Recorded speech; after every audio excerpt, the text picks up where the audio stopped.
Alright guys, I wanted to post this video next. I have 13 minutes left, so I want to do it. It's a synopsis for Kong, or Battle for Skull Island. It's the plot. It's based in 2019. Pretty sure. I'm still working on some of the kinks. Basically, so far, 2019, 86 years after King Kong's assault. Now create new creatures as well for this story. And I'll explain that in a minute. Hopefully I'll have enough time. So I'll read this and explain everything. Anyway, so I'll explain this real quick. It was designed in 2005, the new facility that's on Skull Island. It was bought by the Sumatran government. The U.S. bought it from the Sumatran government. There we go. 86 years after the NYC ape attack, the city has been repaired, and a statue of Kong, the man who captured him, and the woman he protected, now stands in Central Park.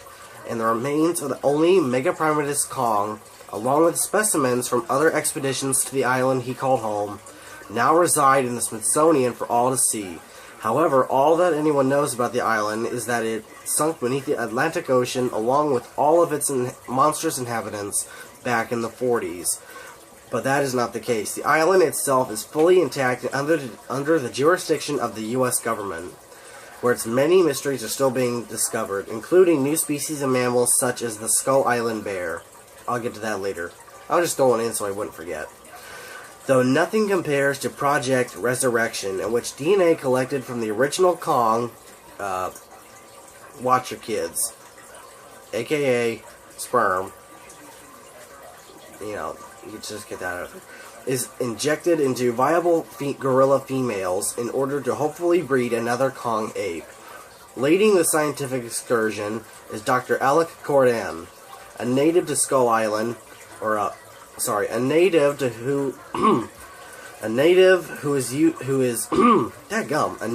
who using his knowledge of tradition and life on Skull Island has become a very respectable leader in the quest to uncover the many secrets it holds. In the coming years, the experiment succeeds and a young ape is born that the staff dubs Kong, after his father. Also accompanying Dr. Cordan is genetics expert Dr. Jonathan Rockhart, who was signed on specifically for the project, and Dr. Alice Bolton, a primatologist who works with the young ape. And soon after that, 2 more young apes are born, another male and a female, although the DNA used to create them was collected from bone specimens around the island, specifically in Kong's cave, the original Kong, as to not interbreed the 2 young. The 2 young are named Manga, short for Mangani, which is the male, and Konga for the female. I was just trying to figure out really good names. I'll explain that later.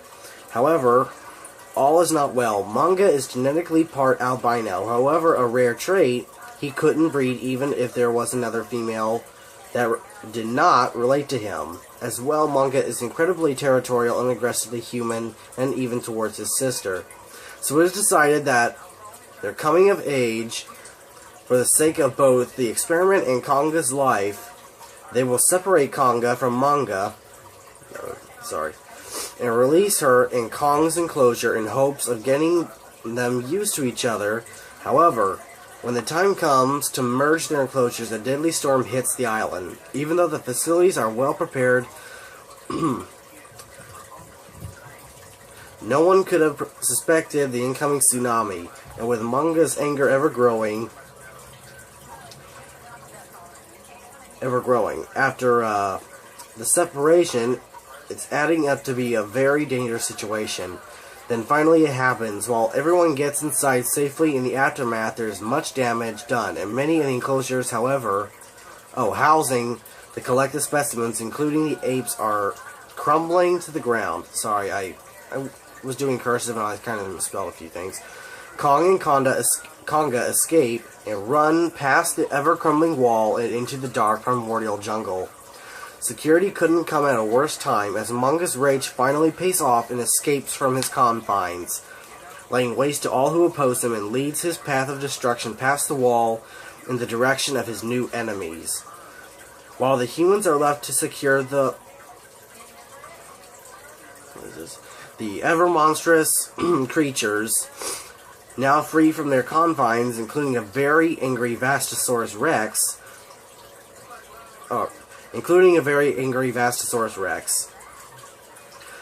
Once the dawn rises and the disaster now at bay, the new objective is to capture Kong and Konga and most likely destroy Manga at the displeasure of Dr. Bolton.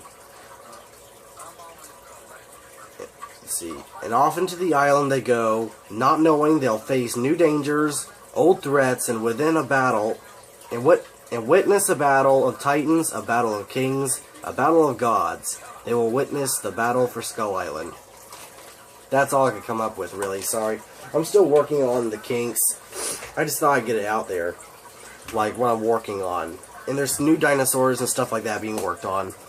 Anyway, some of the characters, Dr. Cordan is a dude. I didn't really put that in here right. Well, her name is Alice. Sorry, I thought I got that wrong. Anyway, that's the whole point of this. And it's after the 2005 Kong movie. So I really want to give it a farewell for this really great... Hold on, I gotta separate the turtles. Get away. Get off. Sorry, they're going after each other. I gotta clean their tank out tomorrow. Anyway, I just thought I'd get it out there. This is one of the many stories I'm working on. I hope y'all enjoyed it, what I'm working on. And there's other creatures I designed specifically for the series. New animals such as the Skull Island Boa, which a lot of the inspiration for these creatures comes from the old movies. Like the Skull Island Boa, similar to the 80s Kong, but this one's much more toned up. This snake has exposed teeth, almost like a Vastosaurus, spikes, bony spikes all over, but it's realistic looking in my mind. The Skull Island bear is one of the very few other mammals that exist on the island. I thought, if Kong is the only mammal on the island, why can't we add a few more to the series to bring up a good story? And the Skull Island bear actually faces off against a herbivorous mammal that I designed. It's called the Skull Island rhinoceros, and it looks very much like the Arsinotherium. If you don't know what an Arsinotherium is, it's a rhinoceros with two horns extending from its nose. And it's similar to that because Arsinotherium was actually in the old Kong in a deleted scene. And it has many horns growing out from the snout. It's very interesting, if I can show you. That's the Skull Island rhinoceros. I was just making quick draws. The Skull Island bear right there. And that one's kind of sucky, but I was just trying to get a good look at what this teeth might look like for the Skull Island boa. And I will get on with my main pride and joy. One of the favorite animals I created was Lucifosaurus. And it's a Troodon-like dinosaur on Earth? Oh. It's a Troodon somewhat dinosaur. It came from Troodon, like how Venenosaurus came from other dromaeosaurs. Lucifosaurus. Okay, Lucifosaurus. Alright. It's a little larger than Venenosaurus, and it's very smart. It's feathered, actually. It's got an elongated head. It's 26 feet long and 11 feet tall, as far as I'm concerned yet. I'm still working on the kinks. I gotta figure out how long and how tall that would be. I'm pretty sure I'm doing it right. Its hands are formed like this. Its first claw kind of descends a little bit, but it still has the main raptor form. It actually has 4 claws instead of 3, the toe claw and the 3 other claws. I was trying to make this thing look interesting, and here is what it looks like. This is just one of the sketches I made of Lucifosaurus. It has no exposed teeth, it's all on the inside. I wanted this to look much more like what we see in most dinosaurs, and forget the little Venenosaurus, which is behind it. I was trying to... What do you want? I'm going to bed. Hold on a second. Sorry, Kay wanted to show me something. Let me just see how far this battery is. Oh, dang, it's in red. That's not good. Anyway. Yeah, I was just trying to get a good size of how big Venenosaurus would be. Venenosaurus, if you look on the size chart, it's about that tall compared to Lucifosaurus. So anyway, it was very smart. And it hunts in packs. I pictured a scene of when they're trying to capture Manga. You know, I explained it's short for Mangani. It comes from the Tarzan series. I originally thought of naming him Two-Blot, But I really didn't want to associate them like that. I really want to give him his own sort of character, you know.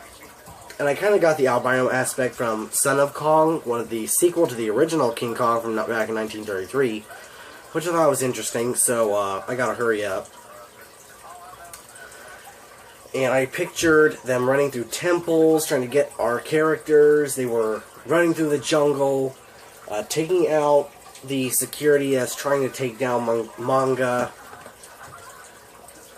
And, let's see, there's another scene in which 3 Lucifosaurus, while pursuing our main characters, encounter a young Vastosaurus, and they just team up and take the Vastosaur down. They don't kill it, they pursue our characters off into the jungle, but they lead the little Vastosaur down on the ground. So that is my, that's my synopsis for Kong Skull Island. I thought I would do that tonight because I've said how long I'm going to do that. I've done a lot of videos tonight, so I'm going to post them. Hope y'all enjoyed the other videos, plus the Christmas light video that I did tonight. I probably won't do any more videos until Christmas Day, so I got a lot of cleaning to do tomorrow and all that. Make sure everything's ready for everybody. Make sure these guys are happy. Probably going to take Snappy out of his tank and put him in a 25-gallon. Let's see. Anyway, remember to like, comment, and subscribe, guys. I hope y'all enjoyed this. Let's see, and I got many more to come. Right now.